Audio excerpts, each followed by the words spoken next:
एक नेताजी के पुराने ढेर सारे वीडियो बाजार में घूम रहे हैं और उनके एक विचार से दूसरा विचार कितना कॉन्ट्राडिक्टरी है। नरेंद्र मोदी गाరు प्रधानमंत्री गाరు पवन कल्याण मर्चिपोयाరు। మీరు దేశానికి ప్రధానమంత్రి అయితే अच्छे दिन आ जाएगा, किधर है वो अच्छे दिन, अभी तक नहीं दिखाए। ఆంధ్ర ఎంపీలని ఢిల్లీలో నిజంగా మాట్లాడతారు, మనల్ని కుక్కలతో పోలుస్తారు। మనకి ఇచ్చే జాతి గౌరవం, ఆంధ్రులు ద్రోహుల పాలకులు చేసిన తప్పులకి ప్రజల శిక్ష ప్రజలక ఏం మాట్లాడతాం, ఎవరు మాట్లాడతాం? ఒక్కసారి మన కోసం వచ్చిన మోదీ గారికి, మన కష్టాలకు భుజం కాయడానికి వచ్చిన మోదీ గారికి, 5 కోట్ల మంది ప్రజల కోసం నేను ఉన్నానని చెప్పి వచ్చిన మోదీ గారికి ఒక్కసారి బలంగా కరతాళ ధ్వనులతో ఘన స్వాగతం పలుకుదాం। భారతీయ జనతా పార్టీ నాయకులు, కాంగ్రెస్ పార్టీ నాయకులు ఇద్దరు ఏకమై మమేకమై అడ్డగోలుగా రాష్ట్రాన్ని విభజించి తెలుగుదేశం ఎంపీలని చిత్తగొడతా ఉంటే ఈ రోజు వెళ్లి వాళ్ళు కాళ్ళు పట్టుకొని తిరుగుతా ఉన్నారు చంద్రబాబు నాయుడు గారు।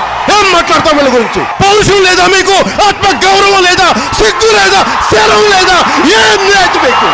దేశ ప్రజల ఆశీస్సులతో ముచ్చటగా మూడోసారి ప్రధానమంత్రి అవ్వబోతూ హ్యాట్రిక్ కొట్టబోతున్న శ్రీ మోదీ గారికి ఆంధ్ర రాష్ట్ర ప్రజల తరపు నుంచి ఎన్డీఏ కూటమిలో భాగస్వామ్యమైన 3 పార్టీలు భారతీయ జనతా పార్టీ, తెలుగుదేశం, జనసేన తరపు నుంచి శ్రీ నరేంద్ర మోదీ గారికి ఘన స్వాగతం పలుకుతూ హృదయపూర్వక నమస్కారాలు తెలియజేస్తున్నాను। టీడీపీతో చదగడానికి నాకేం పిచ్చింది? సైకిల్ చైన్ తెగిపోయి చాలా సంవత్సరాలు అయిపోయింది వాళ్ళకి। ఇప్పుడు సైకిల్ చైన్ లేకుండా సైకిల్ ఎక్కడికి వెళ్తే అక్కడే దొక్కుతుంది, అక్కడే ఉన్నారు। వాళ్ళకి తిరిగిన ఫీలింగ్ ఏదో కష్టపడుతున్న ఫీలింగ్ అంటే స్టాండ్ వేసుకుని తొక్కుకోమరండి సైకిల్ చైన్ లేని సైకిల్। ఆ ఉన్న సైకిల్ చైన్ మనం ఎప్పుడు తెంపేసాం? 2018లో వాళ్ళ అవినీతిని చూసి తెంపేసి పక్కన పెట్టాం। జనసేన, తెలుగుదేశం కలిపి పోటీ చేయబోతున్న ఎన్నికల్లో ఖచ్చితంగా పోటీ చేయబోతున్నాయి। ఇది కష్టంగా ఉండొచ్చు, అలాగే ఖచ్చితంగా భారతీయ జనతా పార్టీ దీనికి కలిసి వస్తుందని నేను సంపూర్ణంగా విశ్వసిస్తున్నాను, నమ్ముతున్నాను, అదే జరుగుతుంది।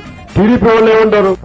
వాళ్ళకి 10 సీట్లు 15 సీట్లు పడేస్తే వాళ్ళు అలా తిరుగుతారండి। పవన్ కళ్యాణ్ జనసేన సైనికులు మనల్ని కించపరిచింది, అది ఏమీ ఆశించకుండా సహాయం చేస్తే వాళ్ళకి వాళ్ళ కుక్క బిస్కెట్లు పడేసి 15 సీట్లు పడేసి ఇది వాళ్ళ అన్న మాటలు బాధ కలగదా? మనకి కోపం రాదా? మనకి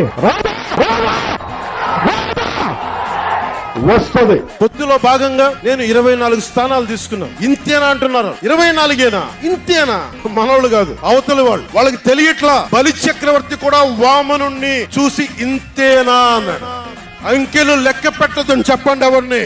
अब लोग एक साथ देखते होगा, अरे ये आदमी इतना हमें मूर्ख बनाता था, हमारी आंख में धूल झोंकता।